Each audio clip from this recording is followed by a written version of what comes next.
Okey, ni dah kerusi healing yang boleh jadikan buaian guys. Kalau aku duduk berat 70, tak ada masalah punya. Macam ni kita boleh santai kan, duduk tepi pantai kan, letak bawah pokok, boleh pantau anak-anak korang bermain lah. Bukan setakat boleh duduk, dekat sini korang boleh adjust dia. Kalau nak baring kan, korang boleh longgarkan dia. Dia akan baring lah. Adjust ni kiri dengan kanan ni. Tapi kaki korang ni korang kena lipat lah. Macam ni kan, contoh aku buat keadaan baring. Kaki ni kena bawa naik atas. Dia akan jadi macam ni lah. Boleh lah, selesa juga kan. Lepas tu sini dia ada satu kompartmen ni untuk abang akak nak letak air ke, air botol mineral, air tin pun tak ada masalah. Cara nak simpan dia senang angkat je. Angkat, lepas tu yang ni lipatkan ke dalam. Okey.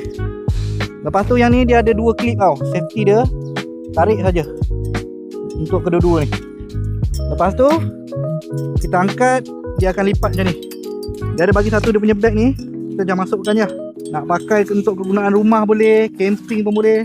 Nak letak dalam kereta pun saiz dia kecil kan. Memang mudahkan urusan lah. So dekat mana kau nak pakai kursi healing ni untuk buaian kan, harga yang murah, kalau boleh tekan link kat bawah.